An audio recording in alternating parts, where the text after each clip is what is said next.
오늘도 지난주에 이어서 동일한 본문을 가지고 복음의 변호와 확증이라는 교회의 임무 또는 성도의 임무에 대해서 살펴보겠습니다.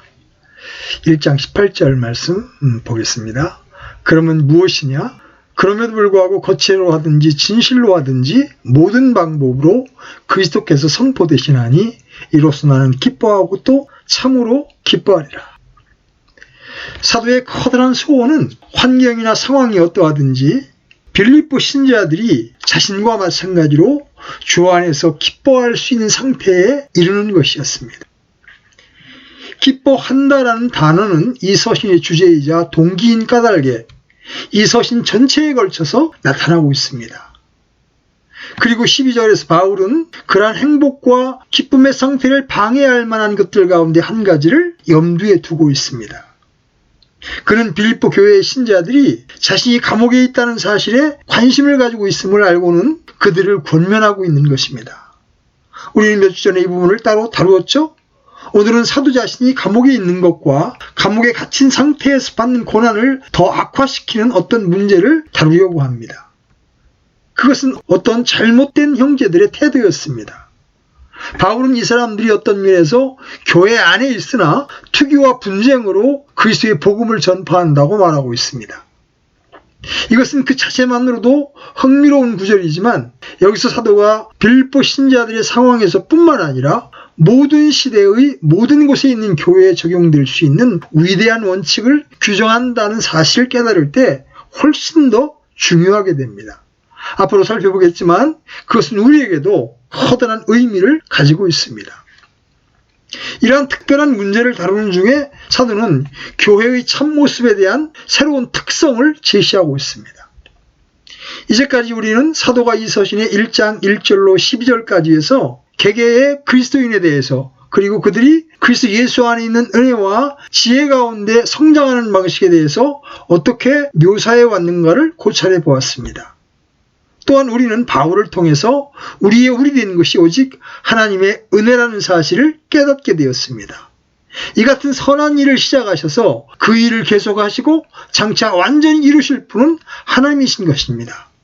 또한 우리는 바울이 빌립보 신자들을 위해서 어떻게 기도했는지를 살펴보았습니다.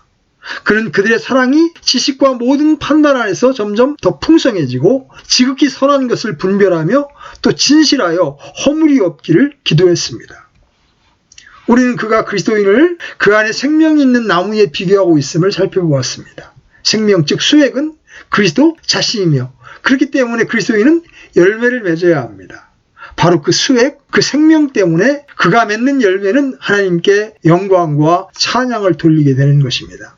그것이 개개의 그리스도인뿐만 아니라 기독교의 전체에 대한 놀라운 묘사가 되어 왔습니다. 사실상 교회는 그러한 유형의 사람들의 모임으로 구성되어 있습니다. 즉 교회는 많은 사람들이 그들 안에 계신 그리스도의 생명과 활동의 결과로서 같은 열매를 맺고 하나님께 영광과 찬양이 되는 일종의 영적인 과수원인 것이죠. 그러나 바울은 여기서 한 단계 더 나아가고 있습니다. 이미 7절에서 그 단계를 어느 정도 언급했죠. 나의 결박당한 일과 복음을 변호하고 확증하는 일에서 너희는 다 나의 은혜에 참여한 자들이니라.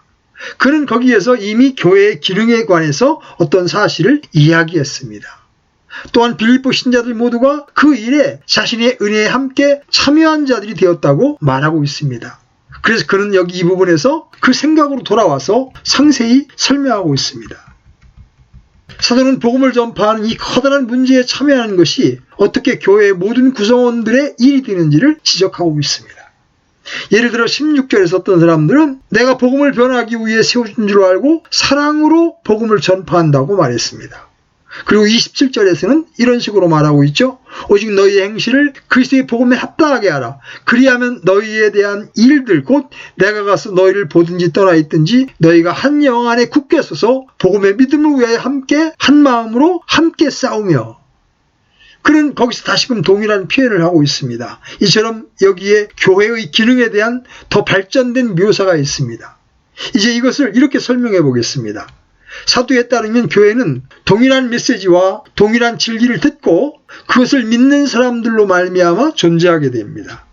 그들은 동일한 신앙을 받아들였으며 그 신앙이 그들을 하나로 모이게 해주는 것입니다. 따라서 그것은 매우 중요한 모임이며 세상에 잡다한 사람들을 모아놓은 특징 없는 모임이 아닙니다. 그것은 국적이나 대륙 또는 그 밖의 일반적인 것들의 기초에서 형성되지 않습니다. 교회를 만드는 것은 교회에 속한 모든 사람들이 동일한 신앙을 받아들이는 것입니다. 그것이 우리 각자를 교회 안으로 불러들여 그리스도의 몸의 지체로 만드는 것이며 교회의 전체적인 본질과 존재는 그 사실에 의존합니다. 우리는 그 보편적인 구원, 보편적인 신앙 때문에 함께 모입니다. 그것이 교회에 대한 바울의 묘사입니다. 물론 그것은 신약성경의 묘사이기도 하죠. 교회는 자기들이 보편적으로 믿는 것을 생각하고 그것으로 인하여 하나님께 감사를 드리기 위해 함께 모이는 사람들의 모임입니다. 여기까지는 아무 문제가 없습니다. 하지만 이야기는 거기서 끝나지 않죠. 불행하게도 그 공동체, 즉 교회는 여러 가지로 그 존재와 실제적인 기능을 저해야 하는 세상과 환경에 처해 있다는 거예요. 그것은 초대교회의 경우도 마찬가지였습니다. 어떤 면에서 신약 서신서의 대부분은 이러한 사실 때문에 기록된 겁니다. 초기 그리스도인들은 조용히 만나서 이러한 진리를 함께 누리도록 허락받지 못하고 있었습니다. 그들은 공격을 받고 있었죠. 그것은 그들의 인격 때문이 아니라 그들이 믿고 전파한 것 때문이었습니다. 여러분은 바울의 서신서에서 그러한 사실에 대한 언급을 발견할 수 있습니다. 그가 교회들을 방문하며 돌아다녔을 때 그는 유대주의자들의 추적을 받았습니다. 그들은 사실상 너희가 복음을 믿는 것은 좋은 일이다. 하지만 진정한 그리스도인이 되기를 원한다면 너희는 할 예 또한 받아야 한다고 말하는 사람들이었습니다. 또한 여러분은 다른 서신서에서도 그 당시 로마 제국 내에 널리 퍼져 있던 소위 신비 종교들을 발견하게 될 것입니다. 이러한 신비 종교들은 명백히 교회 내에 그 사상을 심어주려고 하고 있었습니다. 사도행전 17장에 나오는 아테네를 생각해 봅시다. 어떤 면에서 그곳은 지나치게 종교적이었습니다. 그곳에는 다양한 신들을 숭배하기 위한 제단들이 사방에 널려 있었습니다. 이러한 다른 종교들은 언제나 기독교 신앙에 대해 공격을 가하고 있었습니다. 그것들은 기독교의 기초 자체를 의심하거나 그 기초에 다른 것들이 추가되어야 한다고 제안했습니다. 기독교회는 그릇된 견해와 이론에 의해 공격을 받고 있었으며 교회 내부에는 이러한 제안을 받아들이는 사람들이 많이 있었습니다. 그리고 그 결과로서 바울이 여기에서 보여주고 있듯이 신자들의 참 신앙은 외부뿐만 아니라 내부로부터도 공격을 받고 있었던 것입니다. 그리고 복음을 전파함에 있어서조차도 잘못된 생각과 그릇된 동기가 들어왔으며 그 결과로 교회는 신앙을 위해 처음부터 싸워야만 했던 겁니다. 이것이 이 세상에서의 교회의 생존의 본질임을 이해하는 것은 매우 중요한 일입니다. 여러분은 신약성경의 어떠한 서신서에서도 반드시 이러한 요소를 발견할 수 있습니다. 이 서신서 모두는 우리가 살펴보았듯이 논증적입니다. 그것들은 모두 논증적이고 논쟁적이며 교회 성도들을 이러한 것들로부터 보호해주고 있습니다. 기독교의 기원과 역사에 대한 위대한 이야기를 검토해 볼 때 이러한 과정이 어떻게 계속되었는가를 보는 것은 매우 쉬운 일입니다. 헬라 철학자들의 사상은 언제나 복음의 가르침에 무언가를 덧붙였습니다. 복음의 어떤 것을 덧붙이고자 하는 시도는 항상 있었으며 결국 복음은 너무나도 오염되고 타락한 나머지 사도에 따르면 더 이상 그리스도의 복음이 아닌 정도까지 이르렀습니다. 이러한 일은 여러 세기를 통해서 일어났으며 불행하게도 현대에도 여전히 일어나고 있습니다. 그러므로 바울은 너희 그리스도인들은 두 가지 중요한 일을 행하도록 부르심을 받았다. 너희는 복음의 변호와 확증을 위해서 세우심을 받은 것이다. 이렇게 말하고 있는 것입니다. 따라서 사도는 빌립보 신자들이 이 일을 행한 사실로 인하여 하나님께 감사를 드리고 있습니다. 그들은 사도를 도왔습니다. 그리고 그의 사역에 동참했으며 또한 단호하게 그의 편에 서 있었습니다. 그는 27절에서 빌립보 신자들에게 한 영 안에 굳게 서서 복음의 믿음을 위하여 한 마음으로 함께 싸우라고 호소하고 있습니다. 여러분과 제가 이 동일한 과업을 위해 부르심을 받았다는 사실을 강조할 필요조차 없습니다. 여러분은 성경이 오늘날에도 적용된다는 사실을 보고 있습니다. 원수는 외부에만 있는 것이 아니라 내부에도 있습니다. 기독교 신앙의 전반적인 기초와 근거를 의심하며 그것에 대해서 말하는 사람들이 교회 외부에 많이 있습니다. 과학과 철학, 심리학과 이교들로부터의 공격은 기독교 기초 자체를 공격하고 있습니다. 이러한 외부의 공격에 노출된 신자들이 외부인들의 주장을 교회 안에서 주장하기 시작했습니다. 그러므로 그리스도인으로서 우리의 기능의 일부는 복음의 변호를 위해서 서는 것입니다. 변호라고 번역된 헬라어는 문자 그대로의 의미를 가지고 있습니다. 원래 개념은 법정에서 스스로를 변호하는 사람에게서 온 것으로 여겨집니다. 누군가가 그를 고소하면 그는 자신을 변호하며 판사의 질의에 응답합니다. 그것이 바울이 복음을 변호한다고 말했을 때 의미한 바입니다. 그는 16절에서 이렇게 말합니다. 이들은 내가 복음을 변호하기 위해 세워준 줄 알고 사랑으로 하느니라. 다시 말해서 우리는 이와 같은 때에 우리 안에 있는 소망의 이유를 제시할 수 있도록 부름을 받았다는 것입니다.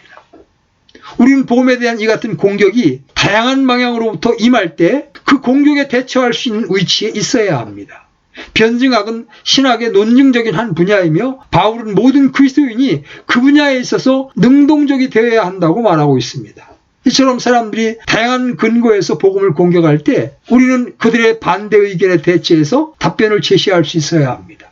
그것은 우리 편의 적극성과 사실들을 연구하고 그 사실들에 친숙해지는 것을 의미합니다. 저는 신약성경 어디에서도 일단의 사람들로 구성된 교회가 그들의 시간 전부를 찬송하거나 체험을 나누거나 소위 영적으로 재미난 시간을 가지는데 소비하는 모습을 발견할 수 없습니다. 결코 그런 일은 없습니다. 그들은 복음의 변호를 위해서 부름을 받았던 것입니다. 공격은 항상 존재하며 그 공격에 대한 응답으로 우리는 무언가를 말해야만 하는 것입니다. 그리고 그에 덧붙여서 우리는 복음의 확증을 위해서 세움을 받았습니다. 그것은 진리에 대한 적극적인 해석, 설명, 해설을 의미합니다.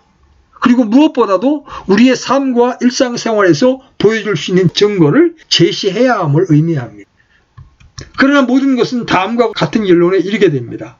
만일 우리가 이 모든 일을 실행에 옮기려 한다면 가장 필수적인 것은 복음의 메시지가 어떤 것인지를 확실하고도 분명하게 알아야 합니다. 우리가 변호해야 할 복음은 무엇입니까?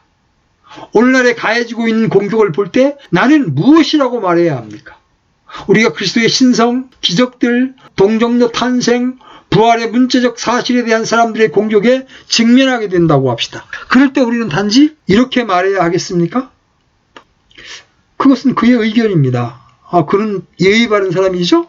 괜찮습니다. 모든 인간은 스스로의 견해를 가질 권리가 있으니까요. 그러므로 그와 이야기하는 중에 흥분하거나 그의 의견이 틀리다고 말할 필요는 없습니다. 믿는 바에 상관없이 커다란 조직체를 세워서 모든 사람들을 수용합시다. 결국 이 사람들은 전적으로 정직하고도 신실합니다. 그들이 믿는 바가 실제로 문제가 됩니까? 그러나 우리는 신약의 서신서를 읽음으로써 그것이 기독교에 대한 신약 성경의 묘사에 전적으로 위배된다는 사실을 인정해야만 합니다.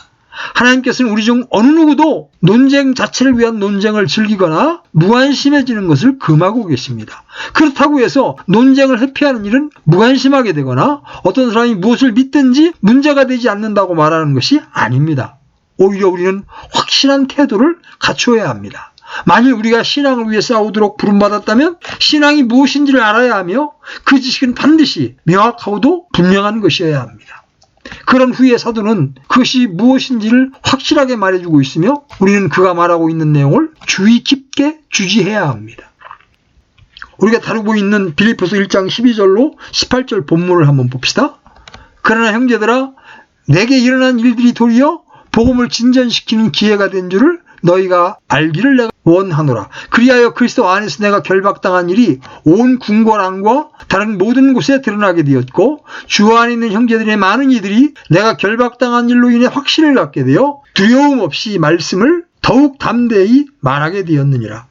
참으로 어떤 이는 심지어 시기와 다툼으로 그리스도를 선포하고 또한 어떤 이들은 선한 뜻으로 하나니 저들은 내가 결박당한 일에 고통을 더할 줄로 생각하여 성실하지 않게 다툼으로 그리스도를 선포하나 이들은 내가 복음을 변호하기 위해 세워준 줄 알고 사랑으로 하느니라.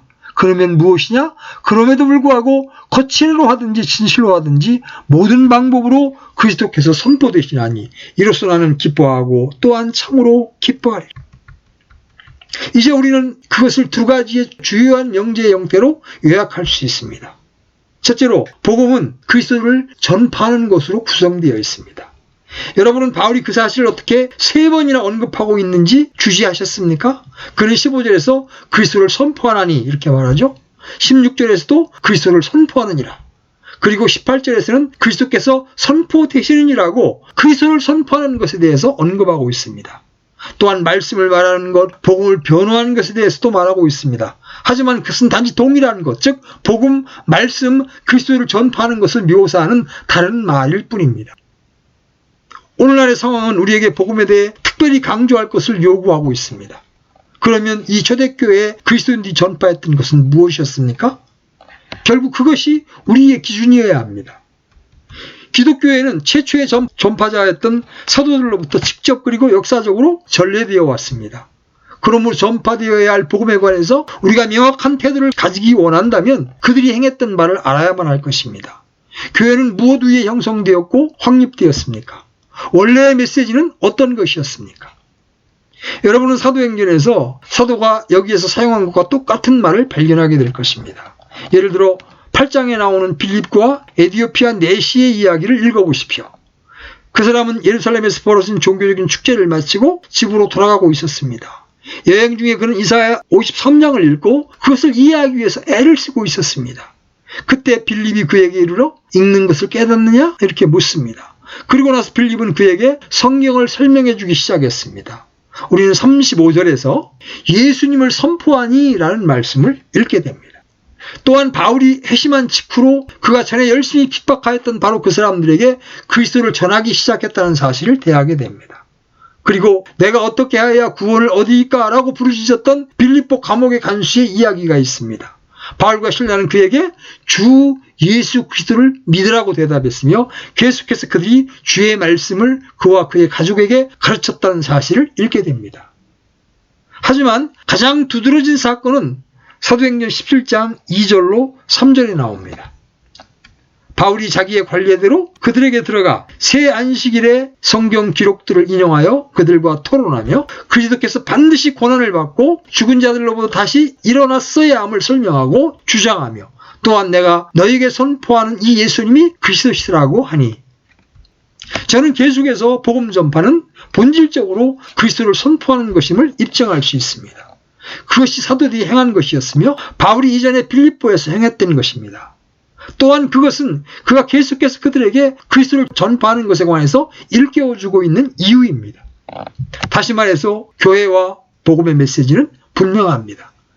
그것은 애매모호한 선의의 메시지가 아니며 사람들에게 더 나은 삶을 살라고 하는 일반적인 권면도 아닙니다. 그리고 단순한 윤리에 대한 호소나 경제적인 어려움을 체험하고 있는 사람에게 주는 위로의 말도 아닙니다. 또한 사람들의 사기를 북돋우며 그러한 종류의 일을 이루려는 일반적인 시도가 아닙니다. 그 모든 것은 복음의 결과로서 미래에 임할 수 있지만 그것은 진리를 확증하는 것이 아닙니다. 진리를 확증하는 것은 그리스도를 선포하는 것입니다.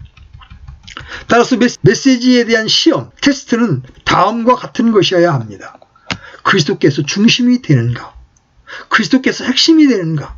메시지가 전적으로 그분을 중심으로 하고 있는가? 그리스도께서 결코 존재하지 않으셨다면 어떤 메시지가 있을 수 있겠습니까? 이것이 바로 테스트입니다. 저는 오늘날 기독교로 통하는 많은 것이 이 시험에 비추어 볼 때 결국 기독교가 아니라는데 우리가 모두 동의해야 한다고 생각합니다.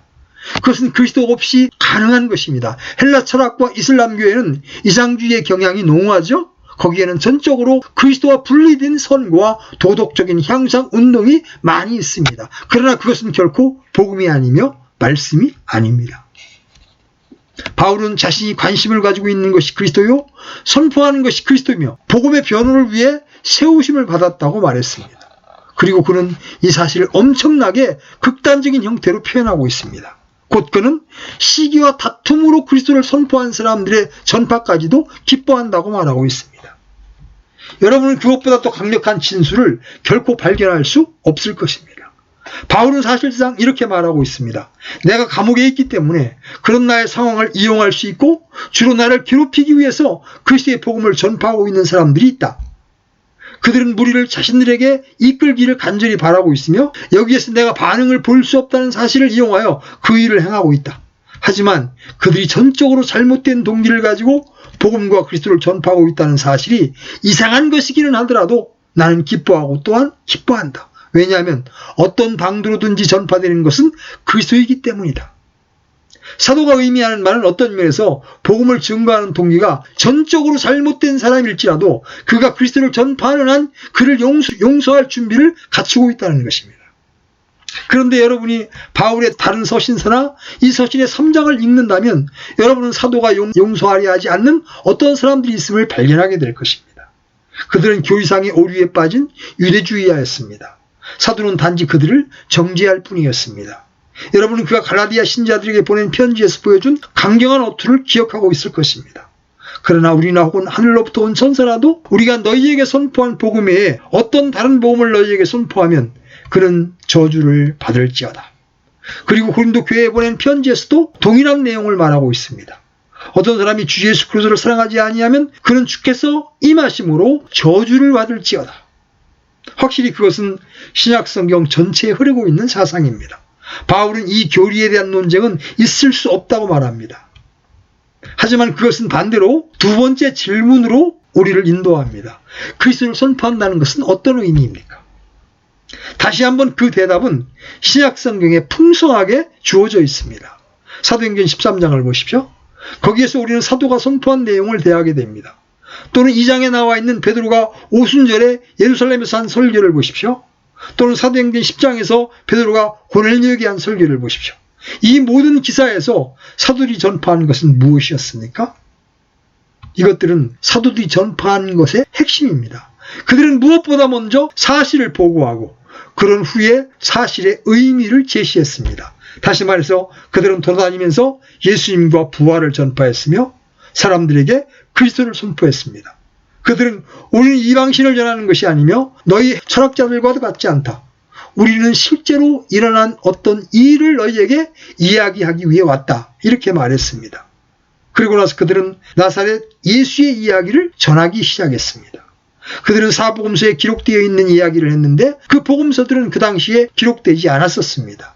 그들은 예수가 베들레헴에서 태어났다는 사실과 예수님이 베들레헴에서 태어났다는 사실과 그때에 놀라운 일이 일어났음을 이야기했습니다. 또한 그 아이를 보러 온 현자들과 목자들에 대해서 이야기했습니다. 그들은 마리아에게 일어난 일을 이야기했으며 그리고 나서 그 아이가 어떻게 갈릴리에서 목수로 수년 동안 지냈는가를 묘사했습니다. 그리고 어떻게 30세에 공생애를 시작했는지 전했으며 그분이 요단강에서 침례인 요한에게 침례를 받을 때 일어난 일에 대해서 이야기했습니다. 그들은 그분이 3년이라는 짧은 시간 동안에 전파했던 생소한 메시지와 그분이 행한 기적들에 대해서도 이야기했습니다. 현재 우리가 가지고 있는 복음서는 그러한 사람들, 즉 이러한 사실을 보고 들은 사람들에 의해 기록되었습니다. 우리는 복음서에 있는 내용이 아니면 예수님에 대하여 아무것도 알지 못합니다. 우리는 사도들과 최초의 그리스도인들의 보고에 절대적으로 의존하고 있습니다. 그들은 우리가 읽으라고 권면을 받아온 이러한 말씀을 하신 분이 그와 동시에 기적들을 행하셨음을 말해주는 바로 그 사람들입니다. 그러므로 만일 제가 기적들에 대한 기사들을 믿지 않는다면 그분이 말씀하신 것으로 보고되고 있는 보고와 말들을 믿어야 할 이유가 전혀 없는 것입니다. 성령의 영감하에 이 사람들은 그분의 기적과 그분이 행하신 놀라운 일에 대한 기사들을 제공했던 것입니다. 그리고 나서 그들은 계속해서 그분의 죽으심과 부활을 말했으며 죽은 자를 일으킬 수 있었던 분이 십자가에 달려 철저하게 무능력하게 죽었다는 것이 그들에게 얼마나 전적인 모순으로 여겨졌는지에 대해서 이야기했습니다. 또한 그들은 어떻게 그분의 몸이 십자가에서 내려져서 무덤에 묻혔으며 그들이 그것을 모든 것의 끝이라고 여겼었다는 사실에 대해서 이야기했습니다. 그런 후에 그들은 갑자기 그분이 살아나셨음을 발견했으며 자기들이 그분을 어떻게 만났으며 어떻게 그분이 닫혀진 방 안으로 들어오셨는지에 대해서 이야기했습니다. 그리고 그들은 이 모든 사실을 신자들에게 보고했습니다. 물론 바울은 자신이 이런 일들을 목격했다고 말하지 못했지만 자기가 다마스커스 도상에서 예수님을 목격했었다고 이야기할 수는 있었습니다. 또한 그는 자신에게 주어진 메시지가 후에 다른 사도들의 메시지와 절대적으로 일치된다는 사실을 이야기할 수 있었습니다. 그들 모두는 이 모든 일이 실제로 일어났던 것들이었다고 말했습니다. 사도행전 5장 32절에 보면 우리는 이 일들에 대하여 그분의 증인이요 이렇게 기록하고 있습니다. 그리고 그들은 그 일에 대한 설명을 하기에 이르렀는데 이것이 그들이 가르친 것입니다. 그들은 무엇보다도 먼저 우리가 너희에게 전파한 이 예수가 바로 하나님의 아들이라고 말했습니다. 그분의 사역과 기적이 그것을 증명하며 그분의 죽음과 부활이 의심할 여지 없이 마지막으로 그것을 증명하고 있습니다. 하지만 어떤 면에서 훨씬 더 중요한 것은 그분이 모든 예언을 완전하게 확증하고 있는 방식입니다. 그래서 그들은 시편과 대언서를 인용했으며 그분이 그리스도시며 하나님의 아들이심을 논의하고 입증했습니다. 그리고 그들은 계속해서 그분이 구원자이심을 증거했습니다. 어떤 면에서 그들은 문제가 다음과 같다고 말했습니다. 즉 만일 그분이 하나님의 아들이라면 왜 그분은 명백한 연약함을 드러내는 십자가상에서의 생소한 죽음을 겪으셔야 했는가 하는 것입니다. 이것이 그들을 복음의 핵심으로 나아가게 했습니다. 그들은 그분이 그와 같은 죽음을 겪기 위해서 오셨다고 가르쳤습니다. 그 이유는 하나님께서 인간을 용서하시기 이전에 율법의 요구가 충족되어야만 하기 때문이었습니다. 인간은 율법을 어겼고 그 결과 하나님의 율법에 정죄하여 있었습니다. 그리고 인간은 자신의 모든 노력으로는 결코 자신의 과거를 지우거나 죄책감을 없앨 수 없습니다. 그래서 하나님의 아들이신 그리스도께서는 죄를 담당하시는 자가 되기 위해서 오셨으며 십자가에 달리사 스스로 인간의 죄를 대신 지신 것입니다. 하나님께서는 죄를 알지도 못하신 분을 벌하신 것입니다. 그리고 사도들은 사람들에게 이렇게 말했습니다. 그것이 우리가 여러분에게 전해야 하는 복음입니다. 만일 여러분이 이러한 그리스도를 믿는다면, 하나님의 아들이 여러분의 죄를 위하여 죽으셨다고 말한다면 하나님께서는 여러분을 용서해 주실 것입니다. 여러분의 가장 큰 죄책은 깨끗해졌으며 여러분의 죄는 제거되었습니다. 여러분은 하나님께 받아들여져서 그분의 자녀가 되었습니다. 그것이 바로 복음입니다. 우리는 그리스도 예수를 여러분의 영혼의 구세주로 전파합니다. 그리고 계속해서 그분을 주님으로 또 이 모든 일을 행하시고 하늘로 돌아가사 하나님 보좌 우편에 앉아 그 원수들이 그의 발등상이 될 때까지 기다리시는 분으로 전파했습니다. 그들은 그분이 이번에는 겸손한 종으로서가 아니라 의로 세상을 심판하실 만왕의 왕이요 만주의 주로 오시는 날이 이 말이라고 전파했습니다. 또한 그들은 새하늘들과 새 땅이 있을 것이며 그분을 믿는 자들이 그분과 함께 다스릴 것이라고 말했습니다. 서신서 가운데 어느 것을 읽더라도 여러분 거기에서 그 모든 내용을 발견할 수 있을 것입니다. 예를 들어 데살로니가전서 1장에서도 그리스도는 하나님의 아들로 구세주와 주님으로 그리고 마지막에는 재판관으로 묘사되고 있습니다. 그것이 그리스도를 전파하는 것이 의미하는 바입니다. 우리는 그분을 선포하고 그런 후에 복음서에 기록된 내용들이 사실이라고 말합니다. 즉 우리는 그리스도께서 동정녀에게서 탄생하시고 기적들을 행하셨으며 십자가에 달리셨고 무덤에서 육체로 부활하셨다고 말하게 되는 것입니다.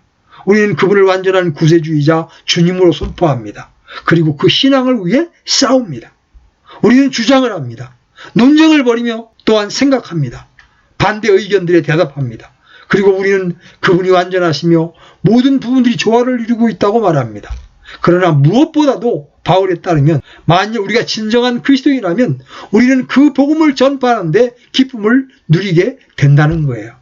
이로써 내가 기뻐하고 또한 기뻐하리라. 때로는 의심스럽고 가치 없는 동기를 가지고 이 모든 것을 믿고 전파하는 사람들이 있을 것입니다. 그러나 바울은 그것이 무슨 문제냐고 말하고 있습니다. 전파되는 것은 그리스도이기 때문입니다. 그들의 동기는 잘못된 것일 수 있지만 하나님께 감사하게도 그리스도가 전파되고 있기 때문입니다. 그리고 바울은 그것 때문에 기뻐하고 있습니다. 그는 그분의 영광 때문에, 진리의 장엄함 때문에, 그리고 그 모든 것이 자신에게 의미하는 바 때문에 기뻐하는 것입니다. 또한 바울은 자신이 그리스도인이 된 것이 그리스도께서 행하신 일 때문이며 그것이 아니었다면 그는 여전히 하나님을 모독하고 핍박하고 있을 것이라고 말합니다. 그것이 기독교회에 대한 바울의 묘사입니다. 교회는 믿음을 가진 사람들, 그리스도의 가르침을 변호하고 전파하는 사람들의 단체입니다.